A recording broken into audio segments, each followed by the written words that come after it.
Nebraska is targeting the #1 running back in the transfer portal. So in today's video, I'm going to go over who this guy is, what he brings to the table, and whether or not he's going to commit to the Huskers. And then I'm going to address yesterday's Emmett Johnson video, the whole situation there, and everything you need to know. So really quick, we have a jam-packed video. Before you guys stay, make sure to hit that like button. And really quick, we have been blowing up on the channel recently. We just surpassed 8,000 subscribers, now on the road to 9,000 subscribers. So listen, I post daily Nebraska football content, breaking news. So if you're a diehard Husker fan and you want the scoop on your favorite team, make sure to subscribe. You will be thanking yourself that you did. But without further ado, let's get into it. First things first, going over this transfer running back, the #1 running back in the portal, Ahmad Hardy. This guy is an absolute stud. So he's transferring from UL Monroe, one of the best running backs in the country this year, a true freshman. But look at his stats. In about 250 carries, he ran for over 1,300 yards, 13 touchdowns, averaging 6 yards a carry. He's also great in pass pro, great catching the football. He's listed at 5'10", really fast, quick feet, really shifty, very smart running back. And Nebraska has some interest there. It was reported that Nebraska's director of player personnel has already followed him on social media, that there's already some interest. Of course, the portal doesn't open up till Monday, but this is a name that I would absolutely watch out for the Huskers. Now, Ahmad Hardy, again, he's the #1 running back in the portal. He has 3 years of eligibility remaining, was so dominant as a true freshman. I imagine a lot of very good programs are going to go after him.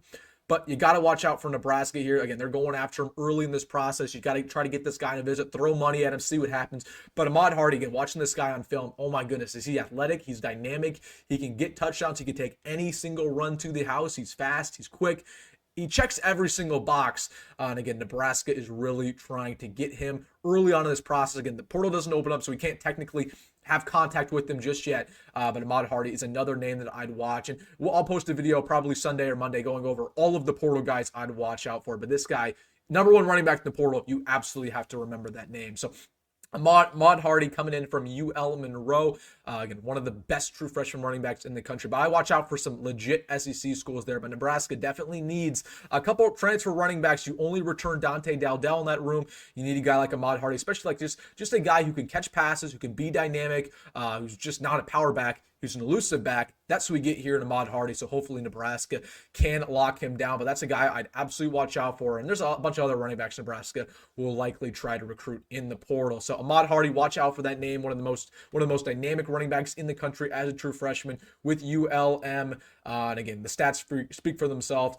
1,300 rushing yards, 13 touchdowns, 6 yards a carry. This guy is an absolute freak of nature. So that is the transfer that Nebraska is after.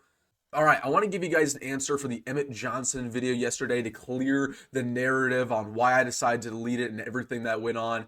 Basically, if you didn't see the video, I posted why EJ is leaving the Huskers and some alleged allegations against a current Nebraska coach. So let's just get into it. Of course, I told you guys in that video, I was on the edge of my seat before I even posted it because I knew it was going to do very well. I knew it was going to get a lot of attention. But when you post a report as damning as that, there's always going to be backlash. And in this case, there was significant backlash. People on social media were saying, who is this kid? Why is he saying this? He completely made this up. This is for views and clicks. Number one, I am one of the biggest Nebraska football YouTubers. I humbly say that. I'm so grateful for all of you guys. I would not put stuff out there just to put stuff out there. I get views and clicks on every single one of my videos, whether I like it or not. It had nothing to do with views and clicks. If it did, I wouldn't have deleted the video. So that's number one. Number two, did the people saying that the information was untrue? Look at some of the other Nebraska content creators that you respect so much. Apparently, there was one on the radio who said a very similar thing. Now, the difference, he had the exact same source I did. The difference is that I told you guys the full story. Okay, and he told you a little bit of a part of it. So, anyways, I posted the video. I was on the edge of my seat. I knew that people were going to, call me crazy, and that's why I really didn't want to post it. But again, I talked with people close to the situation, the people that gave me the information. I talked with my family, my friends. I want change at Nebraska. So I decided it was for the best to use my platform to shed light to an issue. Anyways, I posted it. I was still kind of unsure about my decision, but it is what it is. I posted it. It did very well like I expected. It was blowing up to levels we've never seen before in Husker YouTube. And, that was whatever. About 2 hours into that video being released, I started getting calls from numbers I've never seen before. Let's just put it that way. People in power at the university. My guess is that people started seeing that video. Again, there was a significant amount of people who saw that video, and they started calling the university asking for questions. So the university freaks out. They try to find my number. They find it. They call me. And we talk about it. And from my conversations with that person, and you can, connect the dots there, we decided it was in the best interest of the coaching staff, Nebraska football, for my channel, for Emmett, to just put that video down. But everything I said in that video was true. Everything I said in that video. I know people on social media are saying, oh, the reason he took it down is because it's not true and he got exposed. Like, no, if anything, the reason I took it down is because it was all true. It was just, again, I got contacted by people at the university. They didn't want leaks inside the building. I get it. I knew it was a risky video, but I respected their wishes. I took it down, and I think it's for the best of everybody, including Emmett, just to have that video down. But just know that, again, that all the information was correct. You don't have to take my word for it. I don't care. You don't have to believe me, period. But again, there's other content creators who had the exact same source I did, who are saying the exact same thing. The only difference is I told you guys the full story with all the details, and that's what the university had offense with. So, listen, again, it is what it is. I took the video down. It's for the best interest of everybody. But all the information was correct. Again, I wish Emmett Johnson the best. I like that dude's a phenomenal individual, phenomenal player, phenomenal student. So again, if you guys are hating on it, you guys think it's not true, direct that at me, not at Emmett. But again, the whole talk that's untrue, it's crazy to me because people are saying the same thing who are in very similar position of power. And if you're new here, again, I post daily Nebraska football content. Like, it's not like I'm some nobody, and I wouldn't put out just random information just to get people going. Like, that would be self-suicide on this platform. That's no.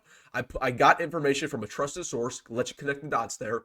I reaffirmed that exact same information with many more trusted sources with and without the program, and I decided it was the best interest to put it out there. That's the bottom line. That's my decision making. So you can believe me all you want. If you don't want to believe me, it is what it is. Again, I'm sure there's a lot of people on the internet, making up rumors about me, saying that this kid just made it up just to get attention. Like, again, do they not know? Like, I get attention whether I like it or not. It is what it is. I didn't do it for views. I get views on every video. This video is going to get views. The next video is going to get views, right? Because people like my content. But again, the difference between this video is simply that, there was an allegation against a current member of the coaching staff. It was true. The university did not want that information out there because I told you guys point blank the entire story.